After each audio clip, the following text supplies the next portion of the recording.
दुनिया को जो सबसे बड़ी देन है वो हिंदुस्तान का साहित्य है। वेदों में, पुराणों में, स्मृतियों में, और उस साहित्य के बल पर हिंदुस्तान विश्व गुरु रहा भी है।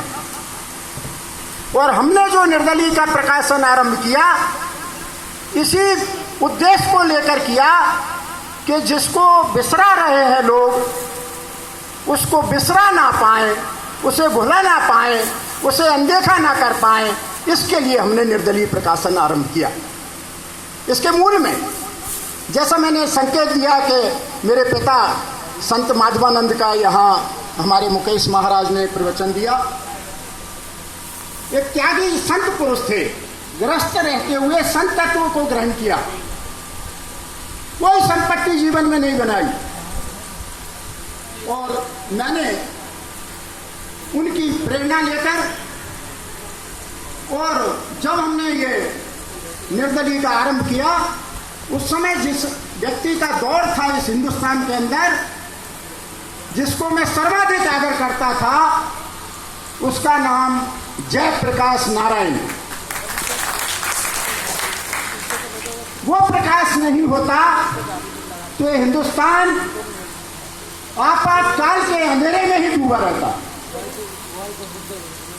आपातकाल लागू होने के पहले इस हिंदुस्तान में शुरू हो गया था, और उसको महसूस किया जयप्रकाश नारायण जैसे मनीषी ने, जिन्होंने कहा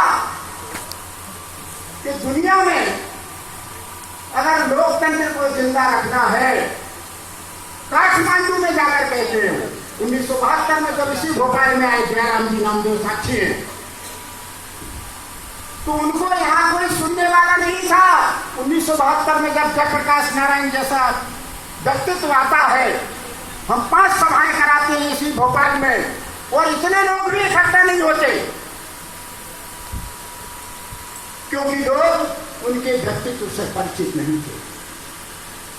यहाँ राजभवन में ठहरते हैं, उनके साथ सुबह निकलता हूँ भ्रमण पर, इसी जो मुख्यमंत्री निवास और आए वन विहार, यहाँ से हम जाते हैं, और मैं उनसे निवेदन करता हूँ कि मैं समाचार पत्रों में काम करता हूँ, चाहे वो दैनिक हिंदुस्तान हो, चाहे दैनिक जागरण हो, चाहे दैनिक भास्कर हो, जहां जहां मैंने काम किया है और कर रहा हूं, वहां अभिव्यक्ति की स्वतंत्रता नहीं, और जहां अभिव्यक्ति की स्वतंत्रता नहीं है, वहां ज्यादा दिन में नहीं रह सकता। इसलिए मैं अपना समाचार पत्र शुरू करना चाहता हूं, लेकिन मैं इस तलाश में हूं कि उसका नाम क्या रखूं। जयप्रकाश जी का उत्तर होता है कि मैं अभी काठमांडू गया था, और वहां की जो कांग्रेस है उसका अधिवेशन था, मुख्य वक्ता के रूप में जयप्रकाश नारायण जी वहां उपस्थित थे। वो वहां कहते हैं कि हिंदुस्तान में लोकतंत्र है, और नेपाल के लोग लोकतंत्र चाहते हैं राष्ट्रपति के स्थान पर, लेकिन मैं नहीं चाहता कि हिंदुस्तान जैसा लोकतंत्र नेपाल में आए। ये जयप्रकाश नारायण कह रहे। तो वहां के लोग पूछते हैं नेपाली कांग्रेस के लोग कि कैसा लोकतंत्र चाहते हैं इस नेपाल के अंदर। उन्होंने कहा मैं ऐसा लोकतंत्र चाहता हूं जिसमें नॉन पार्टी पॉलिटिक्स, गैर दलीय तंत्र हो। अभी जो हिंदुस्तान में चुनाव होते हैं उसमें ऐसा दल सत्ता पर काबिज होता है जिसको 50% से भी मत ना मिले हों, लेकिन सत्ता का अधिकार हो। और दूसरे जितने दल हैं या निर्दलीय या जैसे भी खड़े होते हैं चुनाव के अंदर, वो फिर 5 साल तक केवल ताकते रहते हैं आसमान की तरफ। उनका राजनीति में केवल विरोध करने का काम। उन्होंने कहा मैं ऐसी राजनीति चाहता हूं जिसमें सभी दलों को स्थान हो, या निर्दलीय भी हो उसको भी सत्ता में रहने का स्थान हो। ऐसा जब उन्होंने कहा तो मैंने उनके संकेत को भापा, और ये निर्दलीय नाम हमने भारत सरकार के समक्ष आवेदन दिया। और खुशी की बात है कि वो एक नाम दिया और वही मिल गया। बहुत से लोग अचंभा करते हैं नाम कैसे मिल गया। तो हमने निर्दलीय किया शुरू, और उसके पीछे जो जयप्रकाश नारायण के गुरु थे आचार्य विनोबा भावे, सारा राजनीतिक झमेला छोड़कर जयप्रकाश नारायण आते हैं और शरणागत होते हैं और अपना जीवन दान, उस समय भूदान आंदोलन, उसके लिए अपना जीवन दान देते। तो ऐसा जीवनदानी व्यक्ति ही, ऐसे जीवनदानी व्यक्तियों को ही हम अगर राजनीति में स्थान देंगे तो ही लोकतंत्र जीवित रह सकता। इसलिए जब भी मैं तो खैर ऐसा व्यक्ति हूं जिसने जीवन में कभी मतदान किए ही नहीं,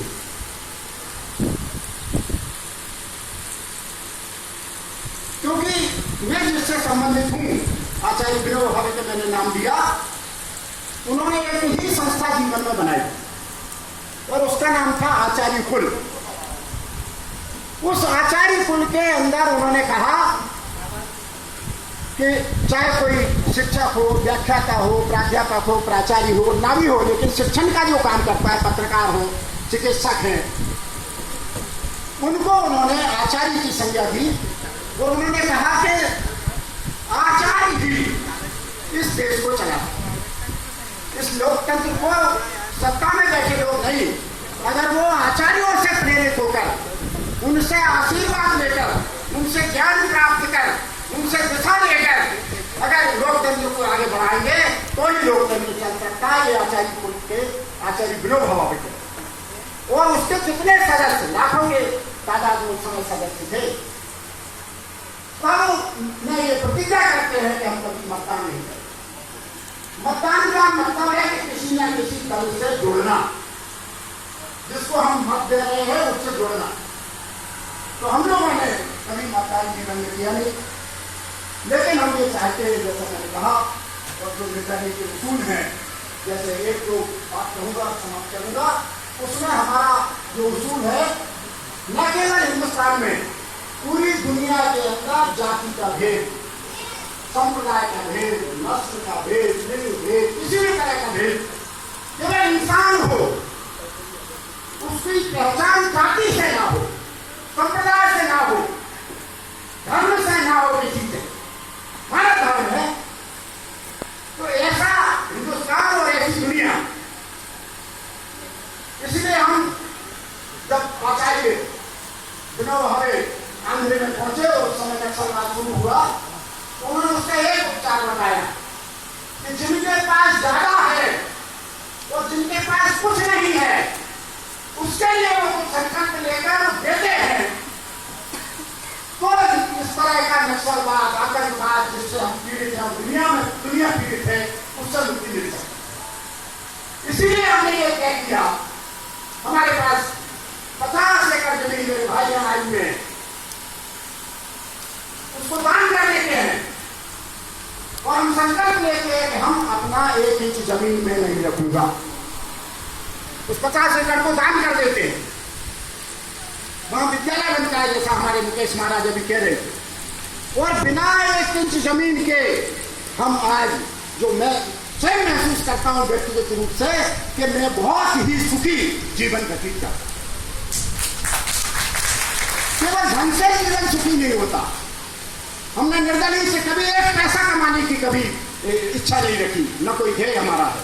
जैसा मैंने कहा कि जाति मुक्त देश और दुनिया हो, इसी तरह हमने तय किया कि समाज शिक्षा हो, चाहे राष्ट्रपति का बेटा हो, राज्यपाल का बेटा हो, प्रधानमंत्री का बेटा हो, मुख्यमंत्री का बेटा हो, सांसद का, विधायक का, किसी पंच सरपंच किसी का बेटा हो, उसको जो शिक्षा का अधिकार है वो सबसे नीचे के व्यक्ति को उतना ही अधिकार हो।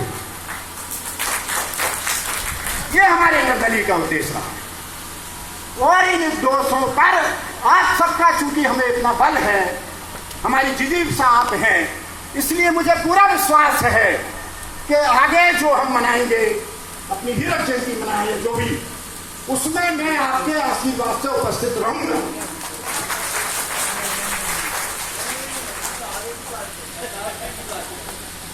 और हमारे जो बहुत पुराने मेरे साथी हैं, पत्रकार मित्र हैं, और यहाँ ऑल इंडिया मुस्लिम त्योहार कमेटी के अध्यक्ष हैं हमारे, अभी बोलेंगे वो साहब खुर्रम भाई हमारे, वो कह रहे हैं कि नहीं 25 साल नहीं 50 साल की होगी। तो इतना जो जिजीप्सा, जिसका मैंने कहा कि मेरी जिजीप्सा क्यों नहीं होगी जब मेरे इतने शुभचिंतक होंगे, हमारे संजय द्विवेदी जी जैसे व्यक्ति यहाँ आकर इतने बड़े पद पर, हिंदुस्तान का जो सबसे बड़ा पद है हमारे पत्रकार जगत के अंदर, उसको हासिल किए हुए हैं और उनमें कोई अगर अहंकार नहीं, कोई घमंड नहीं, इतनी शालीनता, इतनी सादगी आप देख रहे हैं इस व्यक्ति के अंदर। तो ऐसे जब हमारे अधिकारी होंगे, जैसा मैंने राजनीति तरफ उल्लेख किया, ऐसे राजनेता होंगे तो कोई दुनिया की ताकत हिंदुस्तान को विश्व गुरु बनने से नहीं रोक पाएगी।